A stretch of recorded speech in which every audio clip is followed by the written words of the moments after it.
Pursuant to House Rule 10.01, this meeting of the Housing, Finance, and Policy Committee will come to order.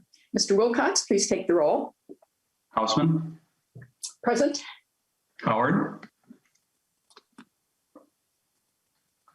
Howard. Tice. Tice present. Agbaje. Present. Bliss. Present. Gomez. Present. Hassan. Present. Heinrich. Present. Hurt. Present. Jurgens. Jurgens present. Olson. Present. Barr. Present. And Ryer. Present. Madam Chair, we do have a quorum. Did we get Representative Howard? He just logged in, and being his LA, I will count his attendance. And you've announced a quorum? Yes, we do have a quorum. Thank you very much. Next order of business is approval of the minutes from Thursday, February 11. Representative Howard, have you had a chance to review the minutes? Yes, so moved. Representative Howard moves approval of the minutes. Any discussion? Members, please unmute yourselves for a voice vote. All those in favor of the motion say aye. Aye. Aye. Opposed, nay. The motion prevails and the minutes are approved. We have two bills on the agenda today that accomplish a similar goal of preserving naturally occurring affordable housing, the difference being the funding mechanism. So because we're going to hear from a group of testifiers speaking to the two bills, we won't make the motions initially. We'll hear the testifiers. We'll hear some introductory remarks from the authors, and then we'll offer the motions later. Representative Howard, would you like to give introductory remarks to House File 443? Yes, thank you, Madam Chair. House File 443 and the next bill you'll hear deals with an incredibly important issue, and one that's truly a blind spot when it comes to our state policy response to our affordable housing crisis. From an economic perspective, a moral perspective, an equity perspective, and an efficient use of our state dollars perspective, we cannot afford to look away any longer when it comes to preserving naturally occurring affordable housing, or NOAH. And what I mean by NOAH is housing that is affordable in our communities all across the state, not by virtue of public subsidy in any way, but mostly by virtue of its age. It's several decades old, often needs some TLC, but it is an incredible and important source of affordable housing in communities all across the state, hundreds of thousands of units of housing. But what is happening to this NOAH housing across our state? And to illustrate that, I want to highlight two stories from my community over the last several years in Richfield that are not unique. The real estate market over the last several years has created a situation where these NOAH properties are highly desirable for a fairly affordable price, especially if you're an investor with deep pockets. These developers can come in, purchase a property, make some renovations, put in some new countertops, change the rental requirements, increase the rents by hundreds of dollars, and displace folks from their affordable housing. And that housing then, that affordable source of housing is gone. And that's what happened in Richfield at Crossroads at Penn in 2015.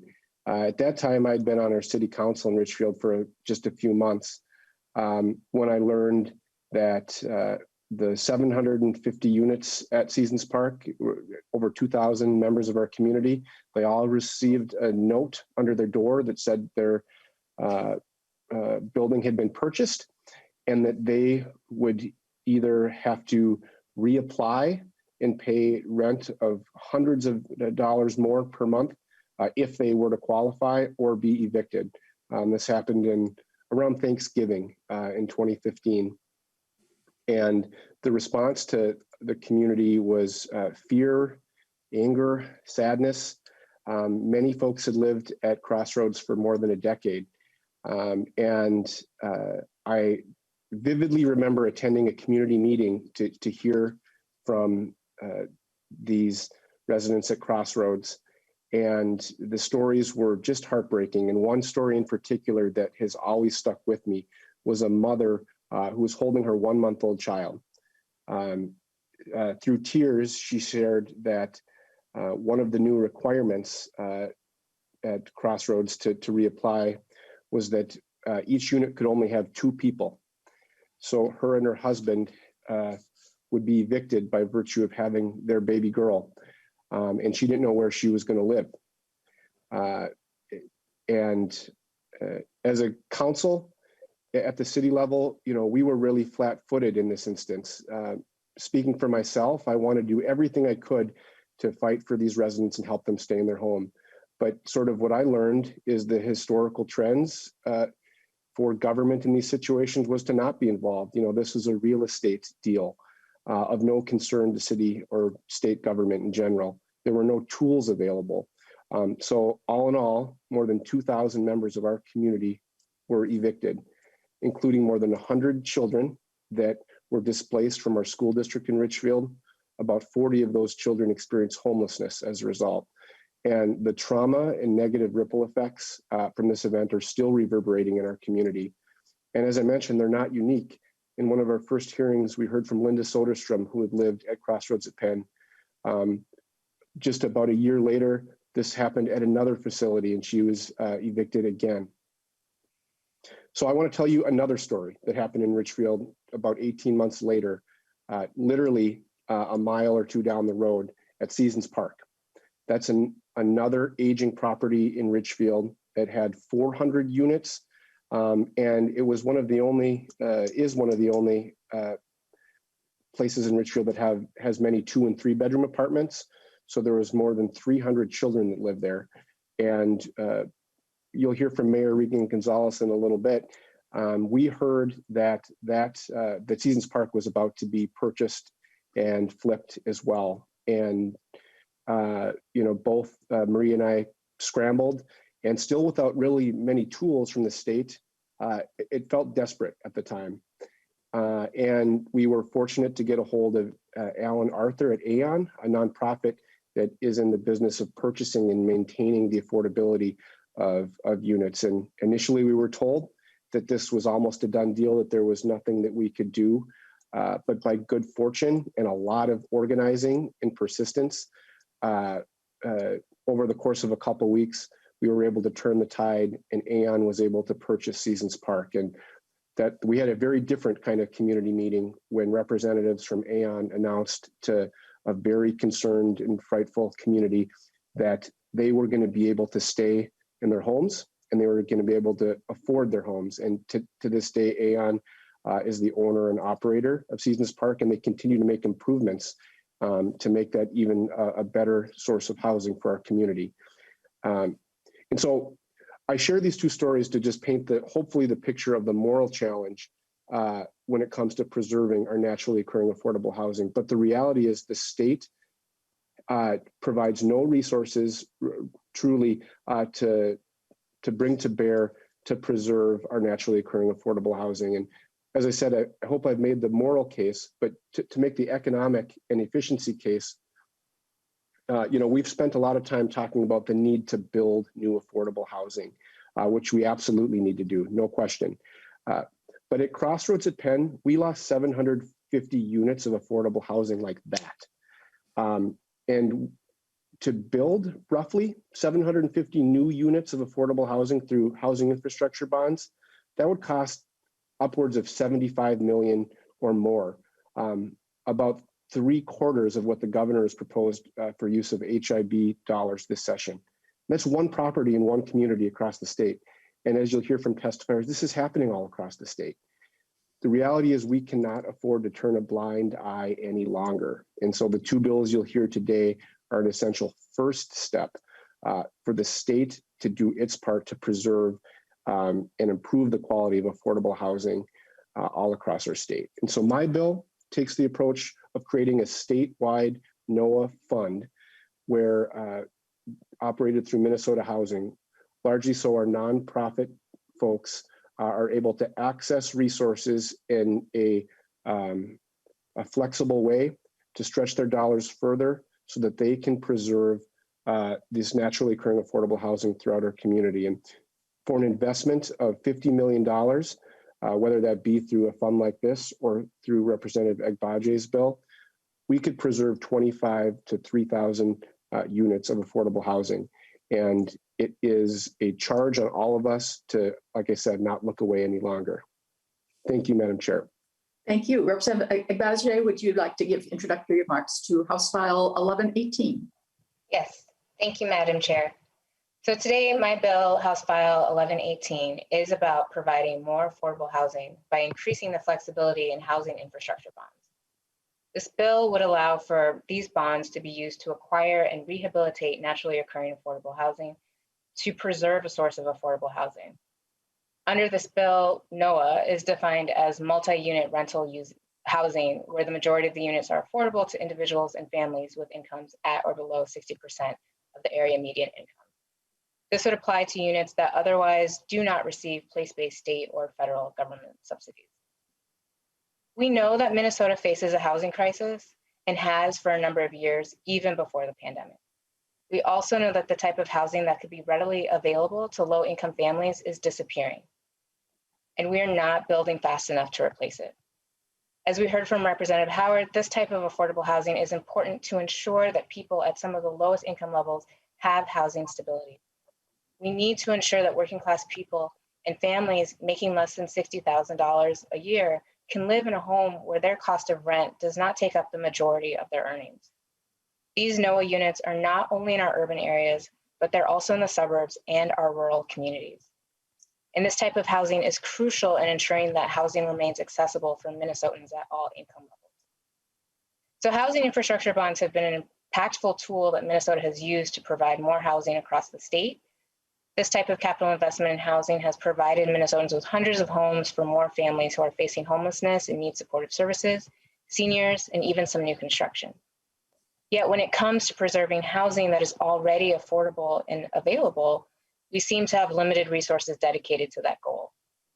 And when we lose this type of housing, it harms working class people and often Black and Brown Minnesotans who are at most risk of losing their housing to higher rents. There are already multiple barriers to housing, and if we let our NOAA stock disappear, it is another one that we are creating when we do nothing. We will only deepen our housing crisis, and it will be costlier in the long run to end it if we don't find these pathways to funding. Because of the success we've seen from using housing infrastructure bonds, it is imperative that we also expand its ability to assist in ending the housing crisis. Housing infrastructure bonds support our housing providers and nonprofit developers with a funding avenue so that they can maintain dignified housing for all Minnesotans. This funding source will make it cheaper to preserve the housing stock in the long run. The possibilities that open with using housing infrastructure bonds to preserve more affordable housing will be yet another tool in Minnesota's box to prevent homelessness and displacement across the state. And so at this time, I would like to turn it now to our testifiers. Thank you. We have three testifiers. The first is Ann Mavity from the Minnesota Housing Partnership. Welcome to the committee. Please identify yourself for the record. Thank you so much. My name is Ann Mavity, and I'm the Executive Director of the Minnesota Housing Partnership. I appreciate being invited back to this committee. As you know, Minnesota Housing Partnership works across Minnesota and the country to advance affordable housing through research, advocacy, and providing direct technical assistance to rural communities and tribes.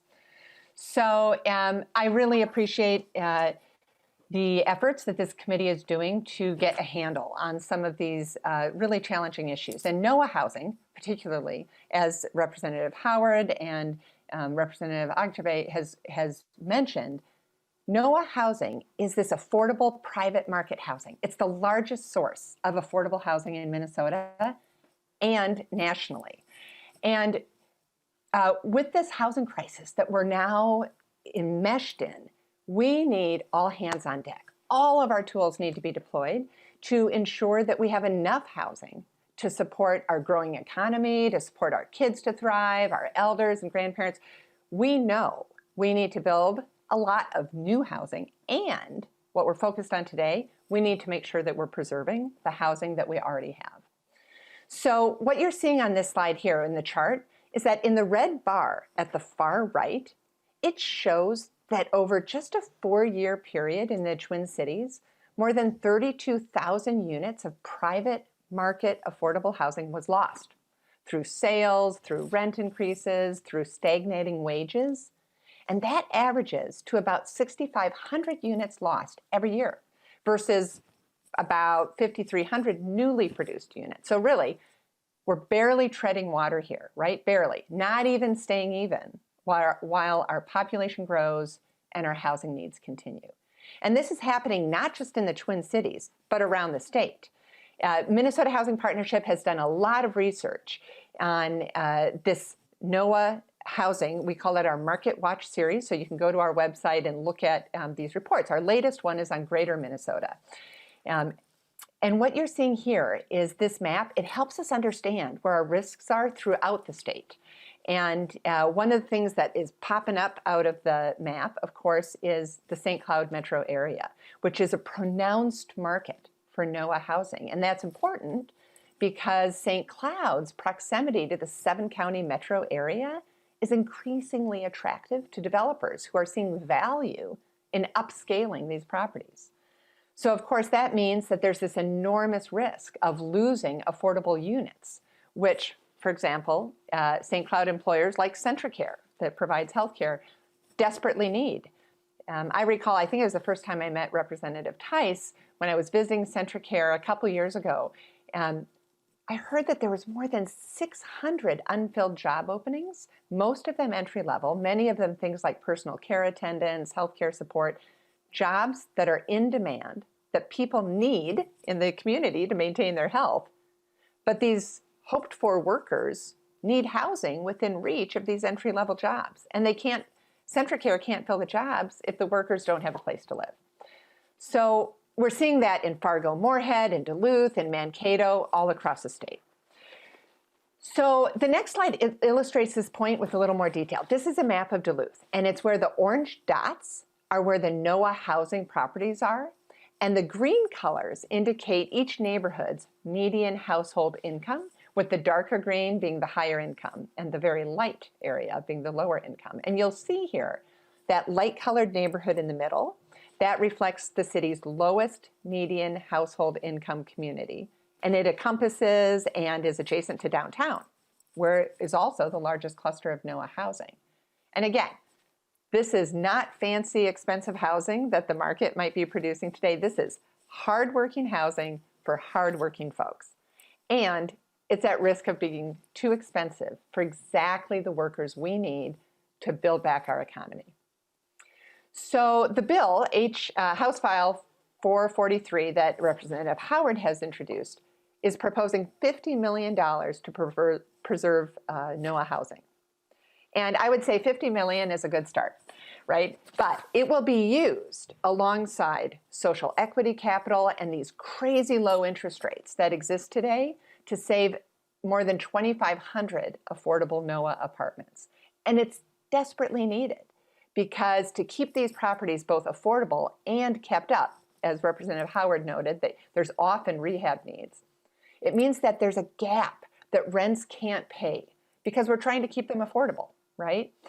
And today it's about a $20,000 per unit gap, but that gap will be increasing over time as well. So we need to use every tool that is available to us. We need huge investments in housing infrastructure bonds, hundreds of millions of dollars, so all these needs can be addressed. And what I want to make sure that you have as a key takeaway is that investing in NOAA is a very cost-effective tool to address our housing shortage. So this last year has really shown us in stark terms, right, how essential housing is. And we've fallen behind in producing housing, in preserving housing, and in providing rental assistance to hardworking low-income families to pay for their housing. And it's why this committee and this session broadly, you're seeing so many needed and cost-effective proposals to invest in housing. But frankly, there have been very few tools to date for expressly investing in preserving this NOAA housing. So in the past, I've previously presented to this committee on the fact that wages are not keeping up with housing costs. And too many families who are living on the edge are actually living in NOAA housing. This is homelessness prevention, right? They can't afford to pay the increases that are reflected in this market's relentless upward pressure on rents. So this last year has also shown us how stretched our low-income families are in trying to pay their housing costs. And we cannot talk about this pressure without understanding the inequitable racial outcomes that we're seeing. So people of color are more negatively impacted by this squeeze than white families. 60% of people of color are renters versus 20% of white households. So this is an equity strategy as well. And recent data from the Greater Minnesota Housing Fund, from their portfolio of already funded NOAA projects, has shown that 40% of the households in this housing that we're trying to preserve, that this legislation is asking you to invest in, 40% of those residents are among our very lowest households, making 30% of area median income and below. So I thank you to Vice Chair Howard for your leadership and all the committee members you guys have your hands full, right? In leaning in this historic moment of housing need and opportunity. But the time to act, to invest in this housing is now, because market forces are just going to make these investments more costly over time. So Chair Hausman and committee members, thank you so much. And I'm certainly available for questions. We'll take the three testifiers and then we'll see if anyone has questions of the testifiers. Maria Regan Gonzalez, Mayor of the City of Richfield, is here as well. Welcome to the committee. Please identify yourself for the record. Hi, I'm Maria Regan Gonzalez, the Mayor of Richfield. All right, I'll start my testimony. Well, I just want to say thank you to the committee first and foremost for giving us this opportunity to share our real life stories about the impact and importance that investing in NOAA has. So I just want to say personally that my biggest concern that does keep me up at night, and I will tell you keeps other mayors up at night, is housing stability for our residents. And this isn't just something, as Ann said, that we're seeing here in the Twin Cities. My day job is at Blue Cross Blue Shield and I work in public health. And I will tell you, whether it's Wilmer, Winona, Worthington, this is an issue that is so crucial across the state for so many different reasons. And not only is it one of our most important issues for health and well-being and stability of our communities, it's a blind spot in a lot of conversations here in Minnesota. And I'm not exactly sure why that is the case, but I will tell you, it's not just one tool for affordable housing. It is absolutely the most important tool we have to address the affordable housing crisis here in Minnesota. And we are at a crucial point in our community where we will either continue to accelerate mass gentrification across our state, or we can stop and invest in things like this NOAA fund and these public policies to help keep families in their homes, in their school districts, and in their communities. So I just want to say, in my opinion, this is the most important tool that we have, and as stated before, cost effective. So, we don't have to guess or think about what would happen if we don't invest in these funds and in this bill and in these bills. I can tell you from personal experience, and Representative Howard shared a little bit about that. We can tell you what the impact is. I can give you real numbers of what actually happened. So we had, 145 students impacted in our school district, which resulted in an immediate layoff of 33 staff of our Richfield School District because of the students that were displaced immediately from the Richfield School District because of the displacement of one apartment complex in our city. The school district, lost $1.5 million as a result of losing those students, not to mention the instability that those students face in such a crucial time in their development. And, students lost friends, family members lost friends, and it decimated not only those families, but it decimated the community of Richfield. And as Representative Howard said, we are still facing the impacts of that loss because of Crossroads. We had folks that were displaced and homeless as well. just because of that displacement. There's not affordable housing for people to go to because these are the most affordable units. And now we're left, when we create new affordability, that affordability is really not affordable for our most in need. And it is really, not in reach, which means, as Anne said, we are putting people out on the streets in our communities who are keeping our business districts, our downtowns, and our schools alive and thriving. And I'll tell you, the city of Richfield, but cities across the state are doing what we can. We're passing inclusionary housing policies. We're putting ordinances and incentives to work with landlords to let us know if they're interested in selling and looking at ways to incentivize them to work with us to find preservation and nonprofit buyers like Aon and other groups. We gave $150,000 through our housing redevelopment fund for assistance for Aon to purchase Seasons Park.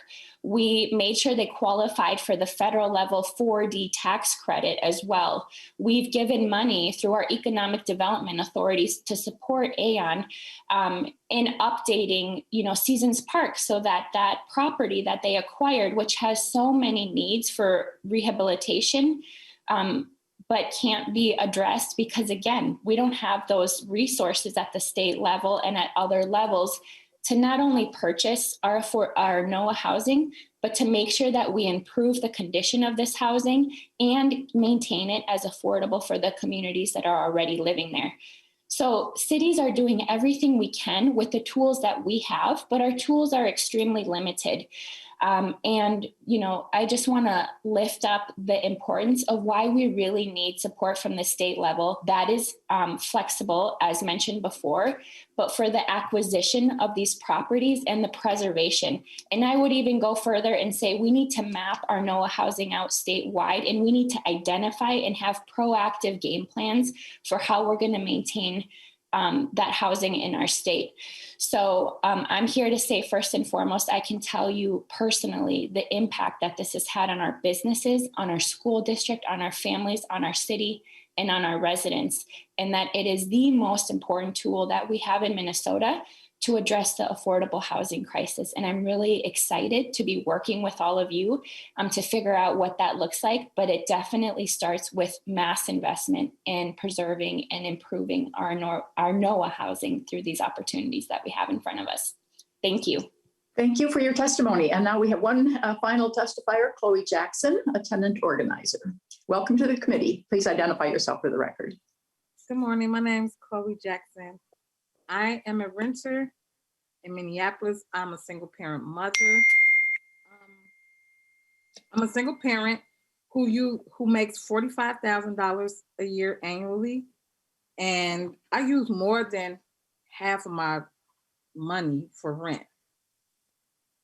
Sometimes I fluctuate between my utilities to see which utilities will have to take a hit so I can pay the rent.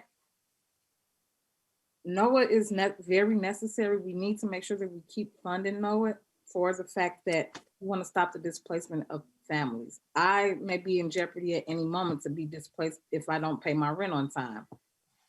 So we need this. And I know it's not much NOAA housings throughout the state, but we need more. Because if we constantly allow the realtors, those big developers to come in and say, hey, we want to make affordable housing, and they really don't make affordable housing, we're going to have a lot of people homeless in our state. And that's all I'm going to say. Thank you very much for your testimony. Mr. Wirtz, do we have any questions of the testifiers? Members, questions for the testifiers? Yes, Madam Chair, we have a number of questions. First on the list is Representative Olson. Representative Olson. Thank you, Madam Chair, and thank you to the testifiers. I think that was really good. I don't have a question so much as a comment. In seeing the slide that the first presenter shared, I mean, it was my community, and when you see it in black and white like that, or green and shades of green, it's pretty striking that the lowest income part of my community and my district is also the place with the most naturally occurring affordable housing.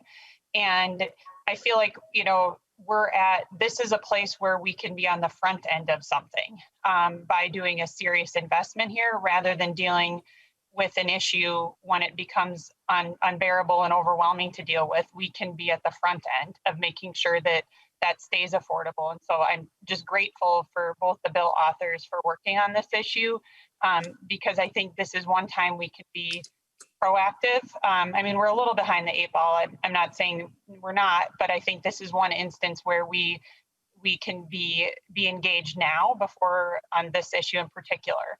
I do have to say too, in representing Duluth and the tension you feel as you watch a community that wants to grow and you watch neighborhoods change, I also hear from my constituents that they watch that and they're fearful they're not going to be able to afford their homes. We have old homes in Duluth, that are rental units. We have people that are working in, hospitality and tourism. They don't see their incomes going up anytime soon. That is if they're even employed right now. And they see what's happening and the changes in our community. And, I hear that in daycare drop-offs, with parents. I hear that in people who reach out. There is this undercurrent of things we have to balance at the legislature around growth and the economy and coming back from the pandemic. But with that comes, I think, a healthy realization that people need to be able to afford their homes and stay where they are. And I think this is a great bill, that this is the time to invest in it. And I'm hopeful that, we can all be strong advocates in greater Minnesota and in urban cores. This is something we can do now. And so I just want to say thank you to the bill authors and testifiers for laying out the case so well around why this is the time. And members, right now it was just comments to the testifiers, but Representative Howard, should we have you move your? No, I think we'll just see if there are more questions just for the testifiers, Mr. Worth. Yes, Madam Chair. Next on the list is Representative Hassan. Representative Hassan. My question is not to the testifiers, right? Okay, we're going. Yes, we're going to give both authors an opportunity to answer questions too. So we'll keep you on the list. Madam Anyone Chair, else? Is Representative Gomez. Representative Gomez. I should probably wait also. Okay, we'll keep you on the list. Anyone else? Representative Tice. Representative Tice. Keep me on the list, please, Madam Chair. Okay, all right. Okay, so thank you to all of the testifiers. And so now we are ready to make some motions. Representative Howard, would you like to move your bill? Yes, Madam Chair. I'll move House File 443. Representative Howard moves that House File 443 be laid over for possible inclusion in the omnibus bill. Are there questions of Representative Howard? I actually have one. Is your intention to move one or the other? In other words, you're asking for general fund money, but should that not be available, that you would make them eligible for housing infrastructure bonds, or are there dual tracks, or how? Thank you, Madam Chair. And I've discussed this with some of the testifiers with Representative Agbaje. And, we think $50 million is the appropriate, as testifiers have said, the need is more. We think that investment level is warranted, and whether that be occurring, 25 million through general fund appropriation and 25 million through housing infrastructure bonds, I think that's been part of the discussion. And so partly I think it's having this initial hearing and then having each of these bills move through the process. And maybe I'll have the other motion made. This one we don't have to vote on because we're just laying it over for possible inclusion. So Representative Agbaje, would you like to move your bill? Yes, Madam Chair, I move that House File 1118 be recommended and passed and re-referred to the Committee on Capital Investment. And so that one we will vote on later, but now to more questions. Representative Hassan.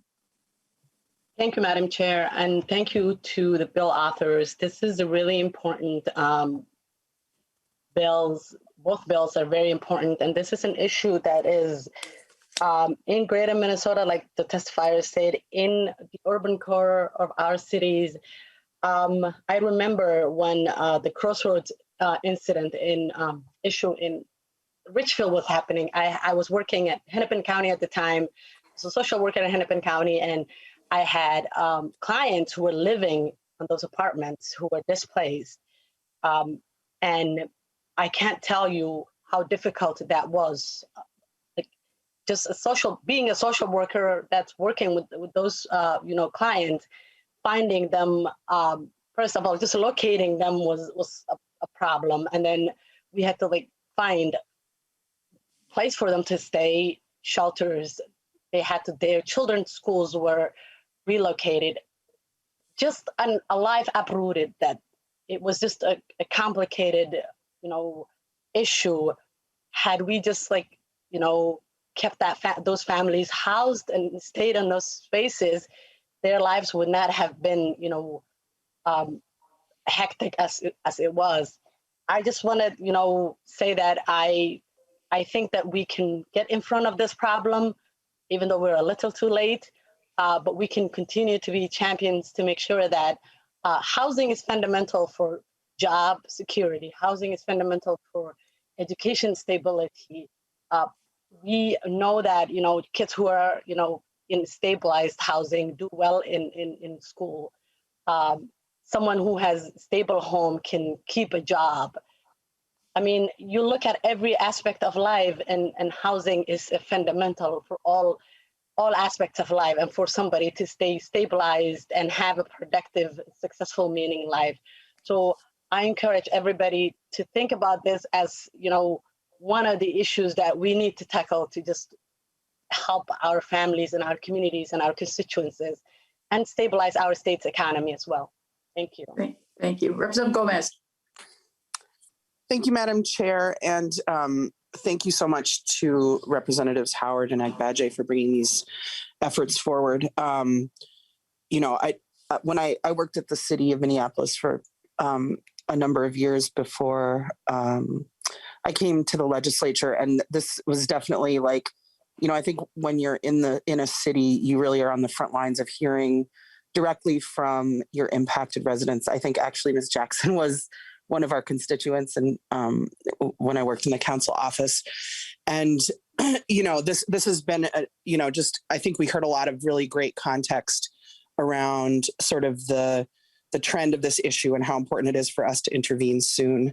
I wanted to just make a comment and then ask a question of somebody else who's on the call quickly, if I could. I think that we have a lot of conversations in this committee, unfortunately, where we sort of pit the interests of tenants and landlords against one another. And there's some situations where that's the case, but to me, I guess, when I represent a very economically diverse district, half of it, there's sort of a lot of wealth and half of it there's not. And, I don't have a lot of subsidized affordable housing in the half of my district where there's a much lower kind of median income. It's all naturally occurring affordable housing. And a lot of naturally occurring affordable housing is owned by small scale kind of mom and pop landlords, the folks that we talk a lot about in this committee. And so I hope that we can see this as a place where, these investments and we have to hold on to the reality that there are actually a lot of people who own this kind of housing, right? This sort of older housing that are holding rents lower than they know they could get, right? Because they understand how important it is for people to have homes that are affordable. I guess I have some friends who own naturally occurring affordable housing, and I always talk to them about housing policy, and it's a really helpful kind of check for me, and these landlords are really doing kind of like a public service in a lot of ways, in keeping rents lower than what the market could bear. And so this is a way to help support them in those efforts and to understand that, some of these small scale landlords are really holding back the tide of rising rents and displacement, which, we talk a lot about what the impacts of those are. I think Representative Hassan just kind of really encapsulated it well from her perspective as a social worker. So that's my comment. And kind of on that front, I think about the pressure that's on some of maybe these small scale landlords who have deferred maintenance that they know they need to have, or they know they need to do. but doing the maintenance or doing the improvement that they know the building needs would necessitate a rent raise, and they're kind of sitting in this tension. And there's a way that makes them vulnerable is the wrong word, but like that are really that when a nice offer comes along, even if it's from someone who maybe doesn't share the values that they share about maintaining the fabric of the community that they've invested in, that it becomes much more appealing. And so I saw that Mr.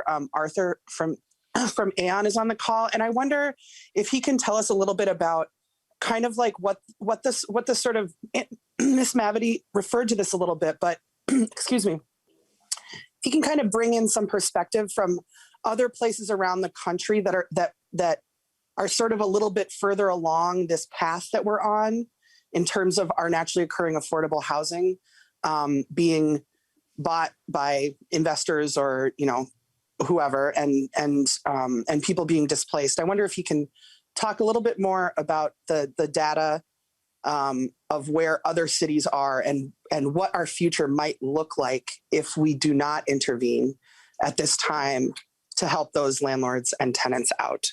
I think he indicated a willingness to answer questions if he's still on. I am. Welcome to the committee, Mr. Arthur. Please identify yourself for the record. My name is Alan Arthur. I'm the president and CEO of Aon, and we develop, own, and manage 5,560 affordable apartments in the Twin Cities, and we have saved 3,000 units of NOAA housing in the last 3.5 years. It's a very good point you're making. So first of all, Madam Chair and Representative Gomez, it's a very important point you're making that these small landlords of housing that was created in the 70s, 60s, 80s, early 80s are facing a really, really tough situation where they need to recapitalize. Like all housing deteriorates over the course of time. They need to recapitalize that housing somehow. And if it's recapitalized in the marketplace, then the rents have to go up. That basically economically evicts the people who live there. So in some of our companion cities across the country, like Portland, Seattle, and others, they have lost all of their NOAA housing. And that's why you see in the last 10 years in the city of Portland and the city of Seattle, for example, homelessness has skyrocketed. Why, if you go to the city of Seattle now and you walk down the street, in every single opening at 6 o'clock in the morning, every single entry to every commercial business has somebody sleeping on cardboard. That mimics what has happened in Los Angeles and San Francisco 20 years ago and 25 years ago. And so we're next unless we do something about it. Now, this is just a step towards doing something about it. Ideally, we would figure out programs to help all of our current landlords who keep their rents below a certain level. Unfortunately, the assessors, for example, assess housing based on average market rates of housing units and not what they're actually charging in rents today. And so there is an inequity in our system that there's many inequities in our systems that we all know about that are to the detriment of the people who are working our minimum wages and around minimum wage income. So I hope that answered your question, Representative Gomez. Thank you. Representative Tice. Thank you, Madam Chair. I really appreciate hearing these bills today. And this is exactly where I think we need to put a lot of our efforts in that this is how we keep affordable housing.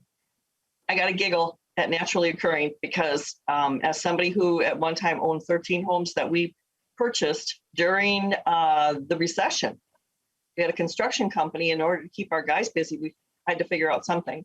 And we were buying homes, and I'll tell you, they were cheap, 40 grand. We had one that we picked up for 20 grand. It was horrible. In fact, we gutted it. We gutted the whole thing. It was gutted. So when you say naturally occurring, it's like, no, I helped clean it out. I helped do all that stuff. I painted, I did this, I did that. It was, we all did. We all worked together in getting these homes back up. So when you say naturally occurring, it's like, no, we worked our buns off to get those houses where they could be. And at one time we owned 13, we're down to 5. I've talked about that before. But, you know, when you talk about, I thought Representative Gomez did a great job. You know, this past summer, we had to replace a driveway. That's $5,000. We had to replace it because it was bad, but also because we had a water issue. Rainwater was going into the basement instead of draining. So, and when we have another driveway to do in the next year or so. And it's something that we constantly have to do. But I would say we probably got a little bit ahead of some of the games, because when we bought the homes, we almost always put in new windows, re-insulated, put in doors, did what we could to make sure, probably flooring, but just to make sure that it was going to be a good place for folks to be. And I'll tell you, we've had, out of the 5 homes we have, 2 of them have been there since we started renting to them. I mean, they were the only persons in those homes. And we're very proud of that. We work really hard to make sure that they can stay there. What's really interesting is my Zoom meeting before this was with the Central Minnesota Builders Association, and we had a city planner on as well. And Matt talked about how the city now is looking at how do we do market rate housing? How do we keep this, keep these homes for folks? And it truly is a big problem. As was highlighted in one of the pictures, you know, my area is a big hot spot because we have so much going on and we're close enough to the cities that we're, you know, I don't want to say bedroom communities, but we have a lot of people going down the freeway. That's why I always get my voice heard when it comes to expanding I-94. But what was really interesting to me is, you know, he said right now they have at least 2 multifamily units being built a year, which is good to hear that it's still being done. And rates right now, interest rates are great. And I think Representative Farr could tell you, yeah, they are. They're unbelievable. But construction materials right now are very expensive. So that's why I really appreciate, and I hope that, you know, we will look at some of these, you know, opportunities for folks to be able to fix the homes up, get them to where they should be. And Representative Gomez is really sincere when she says, we're trying very hard to keep our rents where it is. We very seldom try to raise our rent, and we only do that when we absolutely feel we have to. Right now, water costs are great too, and we're going to have a conversation with one of our tenants about water costs and what can we do to make sure that we're keeping it down, because right now we pay the water costs. The city of St. Cloud does not allow to put water in a tenant's name. So I always know they're going to have water. What is nice about St. Cloud too is this, you know, this group is really looking into how do we get market value housing. And I know Representative, now Mayor Fabian, up in Roseau, and Representative Keel have always talked about their needs for housing. And we've looked a lot into manufactured homes. And again, I'm going to say, does any of the funding that would be available for manufactured homes? And I know Representative Howard, you do a lot with manufactured homes as well. So when we talk about, you know, affordable housing, are we also looking at not just naturally occurring, but also manufactured housing? Representative Howard, I think we're going to have another bill on manufactured housing. I don't know if you, I think to your bill, it would just be, it would not be eligible under your bill, I believe. Madam Chair, that is correct. Although I do think there's an analogous point to be made. And it just speaks to the immense needs, you know, the fact that we really need to be looking at ways to grow the pie in our investments in housing. Otherwise, we're just not going to meet the needs. But, you know, as we've talked about manufactured home parks, when those get purchased and redeveloped, we lose that affordable source of home ownership forever. It's gone. And that's exactly what's happening, I think, even really on a larger scale when it comes to the naturally occurring affordable housing we talked about. It happened in Crossroads at Penns and could be on the verge of happening all across the state, and has happened in other regions. So it's an analogous situation. To me, it's part of the reason we need to, it's both, you know, the moral charge and then the efficient economic argument to be addressing this issue now on the front end. I know we have a bill or two coming up, so I know we'll be revisiting that issue. Mr. Worth, do we have more questions? Madam Chair, last on the list is Representative Heinrich. Representative Heinrich.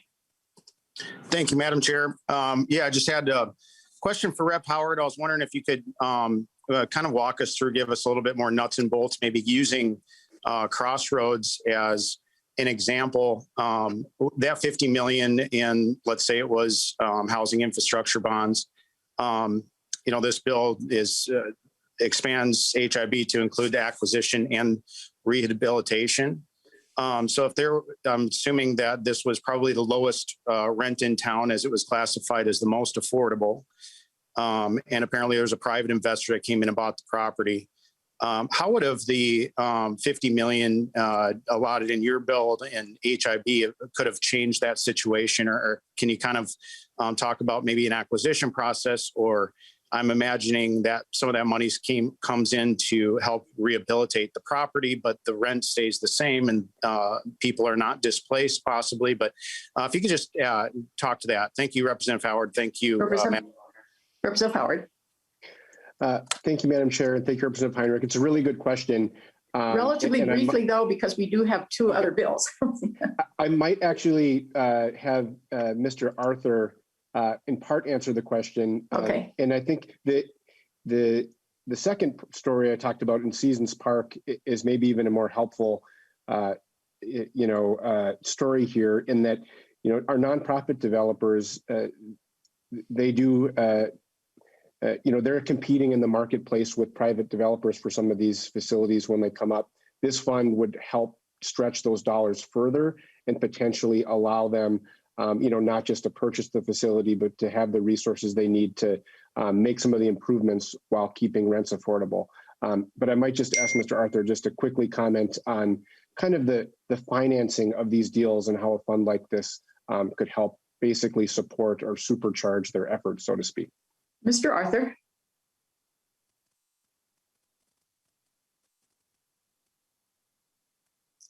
Mr. Arthur, do we have you? Either he's muted or we don't have them anymore.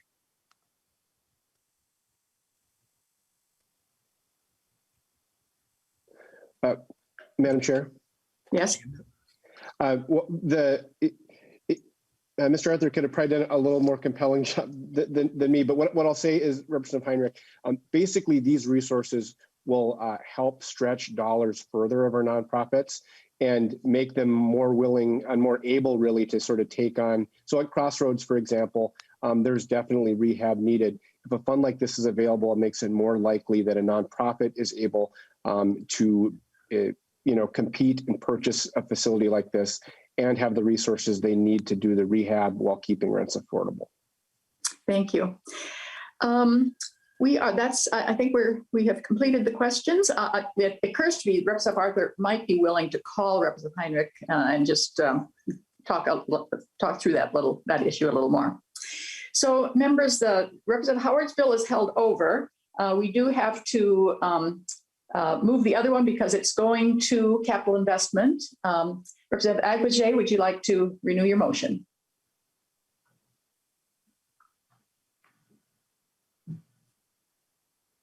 Yes, Madam Chair, I would like to renew my motion. Sorry, I lost the mute That'd be button. recommended to pass and be re-referred to the Committee on Capital Investment. Mr. Wilcox, please take the roll. Houseman, Aye. Howard, Aye. Tice, Aye. Agbaje, Aye. Bliss, Aye. Gomez, Aye.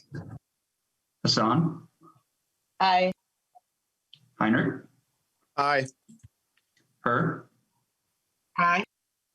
Jurgens, Aye. Olson, Aye.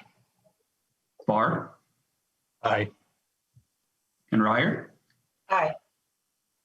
Madam Chair, that is 13 ayes and 0 nays. There being 13 ayes and 0 nays, the motion prevails. The bill is referred to the next committee. And now we have, thank you, members and testifiers. I'm hoping Representative Richardson is on the call.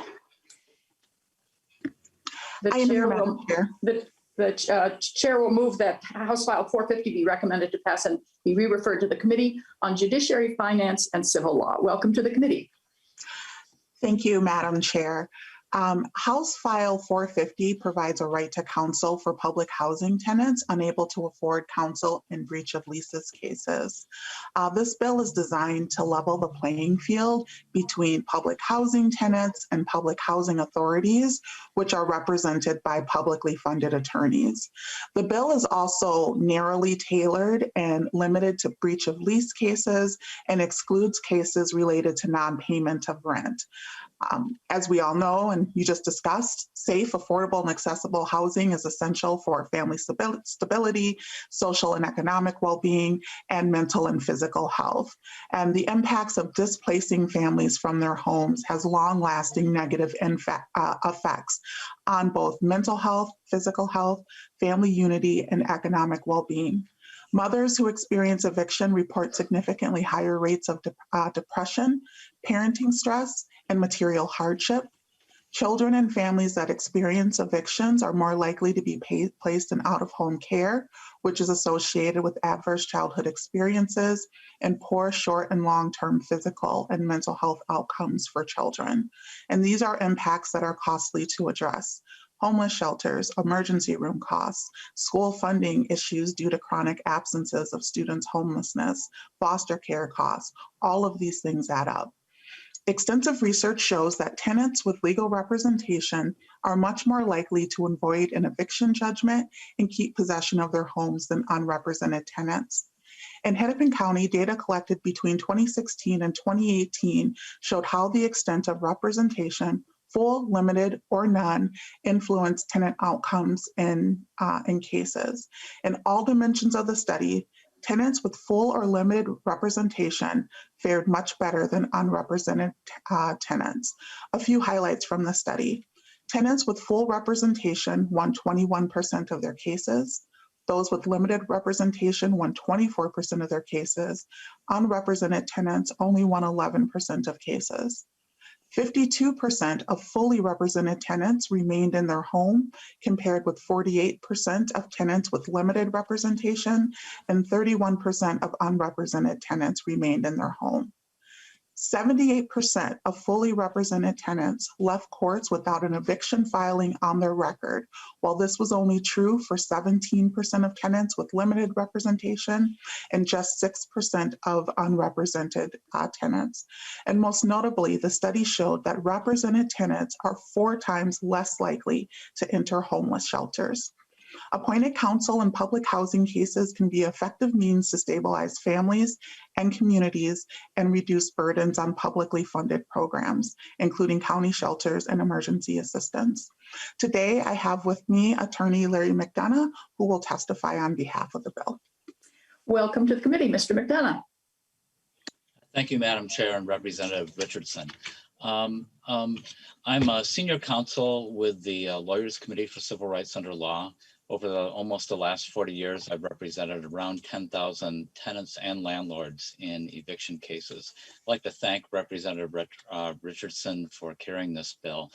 I want to make it clear that this is a limited right to a court-appointed attorney in public housing eviction cases, and only those claiming breach of lease, not those claiming non-payment of rent. We patterned this bill off of many of the court-appointed attorney statutes we have in Minnesota, such as commitment, guardianship, quarantine, parentage, and juvenile proceedings. This bill comes out of extensive discussions within the Minnesota State Bar Association about the right to counsel and where to focus that on the most critical cases, and that being housing as one. Many jurisdictions around the country have been doing this. We've focused more narrowly on public housing tenants facing evictions for breach of lease for a couple of reasons. One, to be honest, size. If we were looking at court-appointed attorneys in all eviction cases in Minnesota, we'd be looking at 16,000 a year, and that'd be huge. And so one was just out of a cost issue to look at what's the most vulnerable population, to keep those numbers down, but also to really target it. Public housing tenants are very low income. Many are elderly, people with disabilities. If they lose, their evictions are significant for a couple of reasons. One, if they are evicted, they not only face the challenges that other evicted tenants do, but they also lose that important benefit of having housing that's approximately 30% of income. And for someone with a very low income, like, you know, $500 a month, their rent would be in the neighborhood of $150 a month. So that's a really big loss kind of economically. But also these eviction cases are complicated. I mean, I've been an attorney for a long time, and I'd say of the eviction cases I do, these are the most complicated. They involve state law, they involve federal law, they involve administrative law. Sometimes they involve constitutional law because we're dealing with a government benefit. So I think with that, maybe I will, the last thing I wanted to say, just in terms of numbers, we did research of all the publicly available public housing eviction files from 2016, and we only found 60 statewide, and 50 of those were in the Twin Cities area and in larger cities around Minnesota. In greater Minnesota, most public housing authorities had no eviction cases for breach of lease public housing, and some only had one. And so, yeah, so I think I'll leave it at that and see if there are some questions that I might be able to help answer. Representative Richardson, I have one. The fiscal note for this bill shows some impact on counties, and my understanding is that you're continuing to work on that and think that through. This is actually goes on to the Judiciary, Finance, and Civil Law Committee, and so it's going to really be more of an issue for that committee to talk about the fiscal note. But my understanding is you're still doing some work on that piece.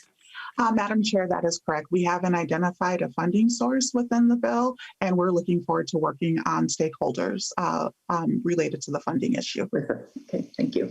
Mr. Wirtz, do we have questions? Yes, Madam Chair, Representative Olson has a question. Representative Olson? Thank you, Madam Chair. Just a question. Thank you, Representative Richardson, for bringing this forward. It's a great bill, and I love the support you're giving to folks who need it in this. So this is awesome.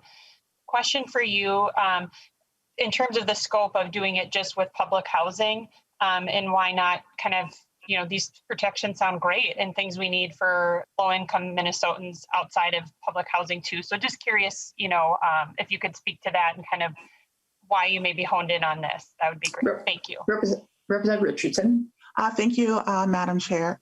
Representative Olson, one of the reasons that we're focusing in on this population is because it tends to be an extremely vulnerable population financially, and also in terms of when you look at the makeup of who are tenants within public housing programs, you tend to find a lot of seniors, people with disabilities, and also people who are extremely low income as well. And we know that there are huge intersections with those with mental health issues, and also those in recovery from substance use disorders. And so we really see this as a way to focus in on some of the most vulnerable individuals within our communities. And as Mr. McDonough stated as well, when we have evictions that occur as part of public housing cases, the impact of that can be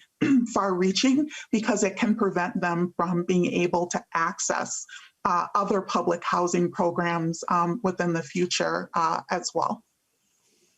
Follow-up, Representative Olson? No, Madam Chair, thank you. Other questions, Mr. Wirtz?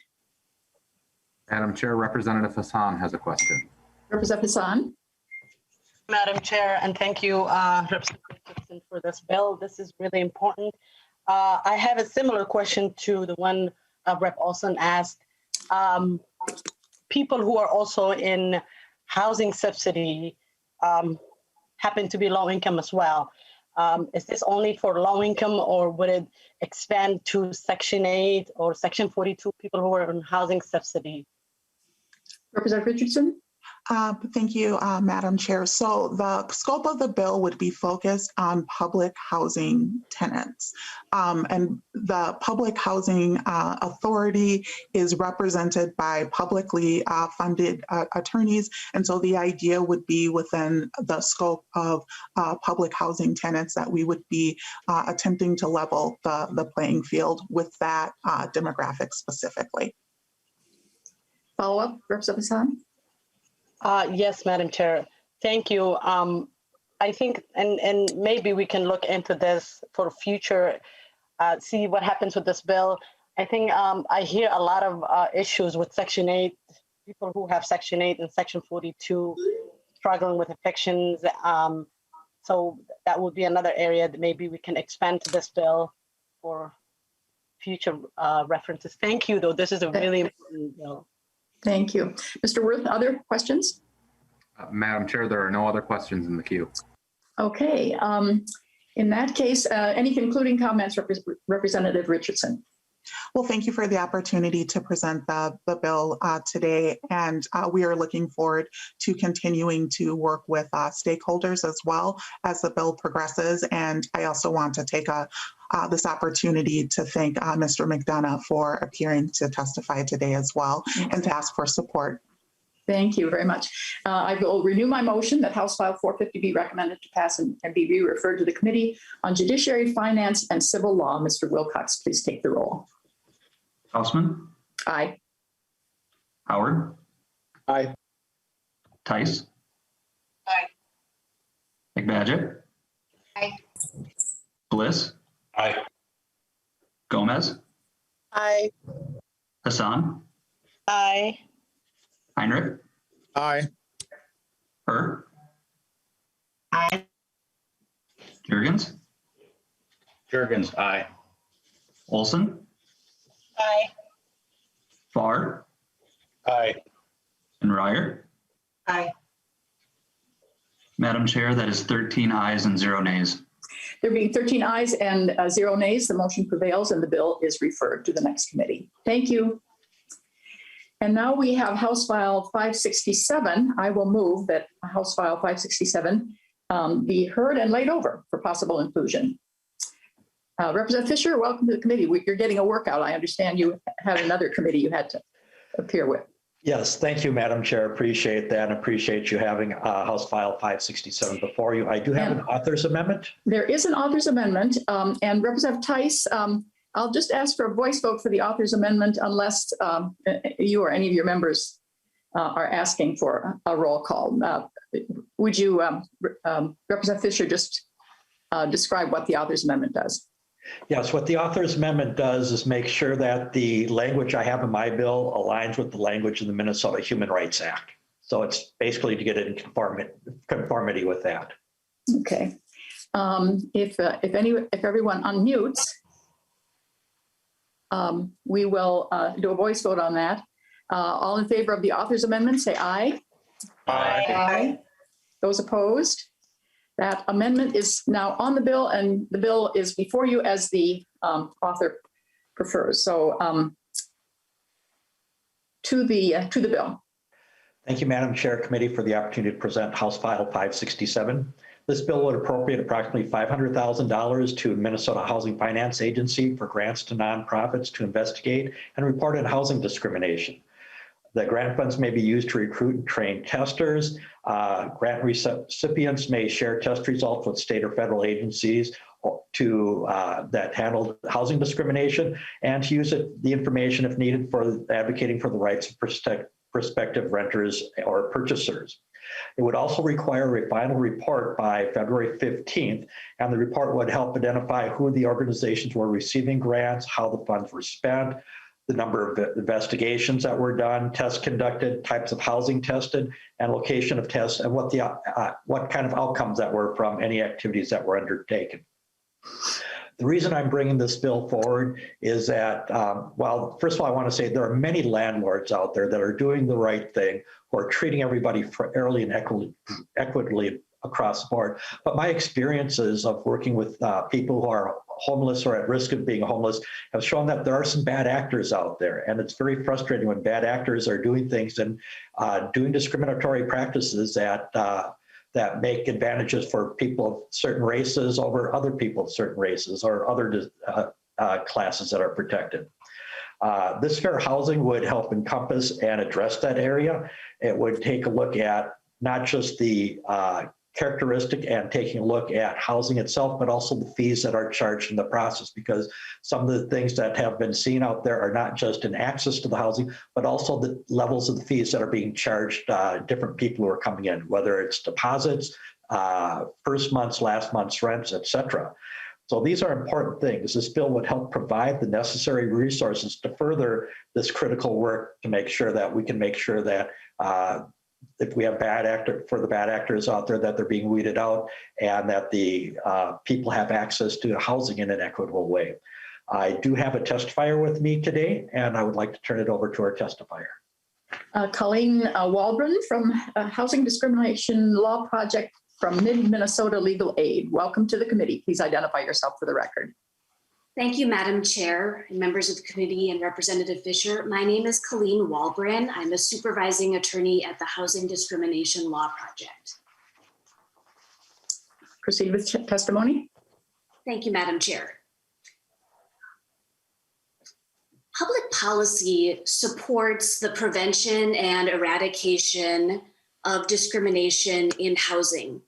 Under the Minnesota Human Rights Act, the Minnesota Human Rights Act advances the cause of freedom from discrimination in housing because of, among other characteristics, race, color, religion, or national origin.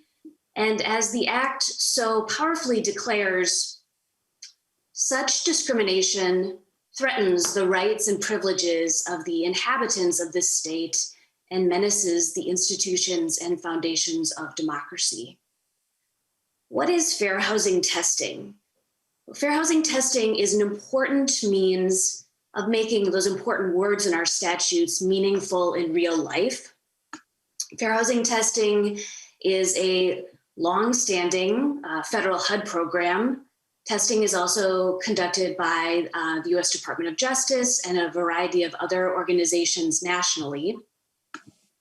And in a fair housing test, teams of persons as similar as possible in all characteristics except the one being tested visit the same property or home at closely spaced intervals to apply for housing.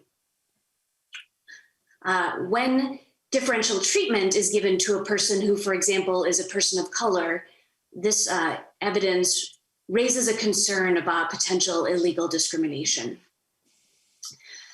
There is no place in our society for housing discrimination. A person who is qualified should not be turned away from housing of their choice because of the color of their skin or because they may have been born in another country. Sometimes bias is subtle, but it is no less discriminatory. The result is the same: a slammed door and a fair opportunity denied. Fair housing testing advances the public policy goals of our state by uncovering evidence of illegal rental housing practices. Fair housing testing provides an opportunity for advocates to take action to ensure that people who have been injured by housing discrimination are granted access to the housing for which they qualify. Racial and other forms of discrimination have far-reaching consequences, not just for the individual discriminated against, but for our entire society. Enforcing fair access to housing not only has a positive outcome for the person who has been denied housing, but it can impact the stability and well-being of entire families, even generations. And by learning about the results of fair housing testing, rental housing providers can take affirmative measures to ensure that all home seekers are given fair and equal treatment.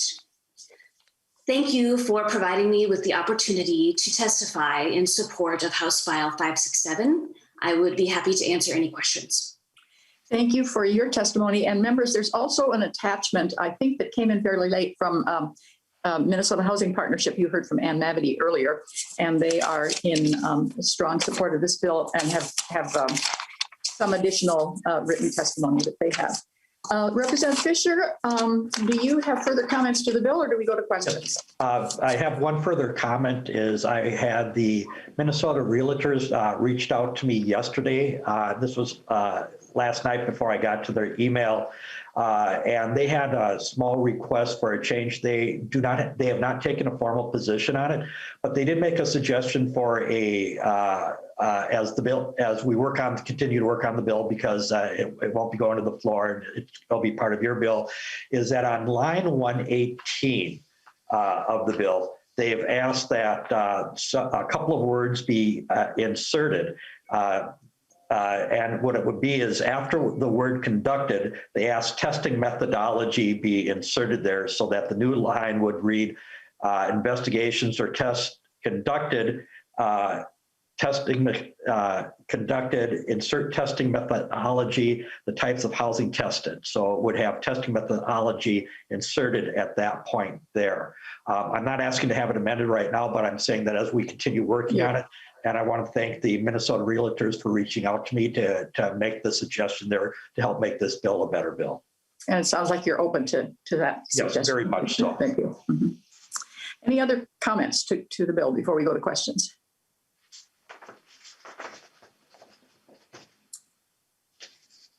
Mr. Worth, do we have questions? Madam Chair, there are no questions in the queue. We don't have questions, and this, we don't vote on this because this is, we're just, House File 567 as amended will be laid over for possible inclusion in the committee budget bill later. And that language that Representative Fischer just commented on will be acted on at that time or incorporated. So I think we, no vote necessary there. Any other questions or business? The next meeting of the Housing Finance and Policy Committee will be on Thursday, February 18 at 10:30 a.m. There being no other business before us, we are adjourned.